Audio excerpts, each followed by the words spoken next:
Hello everyone, চলে এসেছি আরও একটা মিনি ভ্লগ নিয়ে। তো আজকে আমরা যাচ্ছিলাম নৈহাটির বড় মার কাছে পুজো দিতে। আর এই দেখো, ট্রেনে ওঠার পরে আমার অবস্থা, এত ভিড় ছিল ট্রেনের মধ্যে আর এত গরম যে আমার অবস্থা তো পুরো নাজেহাল হয়ে গেছিলো। তারপরে দেখো, 1 ঘন্টা জার্নি করার পরে আমরা চলে এসেছি নৈহাটিতে।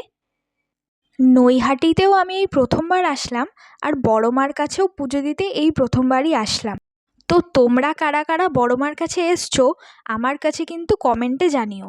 আর এই দেখো, আমরা রাস্তা দিয়ে যাচ্ছি আর আশেপাশে এরকম দোকান বসেছে এখান থেকে পাটা নিয়ে যাওয়ার জন্য। আর যারা যারা আমার মতো প্রথমবার আসছো তাদের জন্য বলে রাখি, স্টেশন থেকে কিন্তু বেশি দূরে না, টোটোয় উঠে মাত্র 2 থেকে 3 মিনিটই লাগলো আমাদের।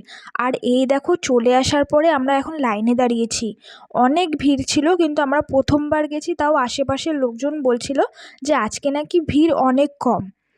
মানে অন্য দিনেও নাকি পুরো 2-3 ঘন্টা পুরো সময় লাগে, কিন্তু আমাদের পুরো এই ধরো 1 ঘন্টার মধ্যে পুজো কমপ্লিট হয়ে গেছিলো। আর মন্দিরের ভিতরে যেহেতু আমাকে ভিডিও করতে দেয়নি, তাই আর তোমাদেরকে মায়ের দর্শন করাতে পারলাম না। আর এই দেখো, এখন আমরা পুজো দিয়ে স্টেশনে চলে এসেছি, এসে চা খাচ্ছি।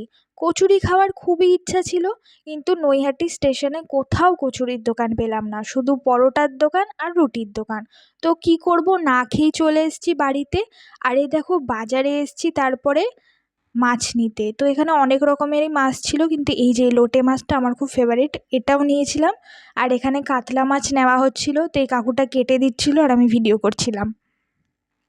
আর তারপরে যেহেতু অনেক লেট হয়ে গেছিলো, মা বাড়ি এসে তাড়াতাড়ি রান্না করে আমাকে আর বাবাকে আগে খেতে দিল। তো এই ভিডিওটা এখানেই শেষ করলাম, তোমাদের সাথে দেখা হবে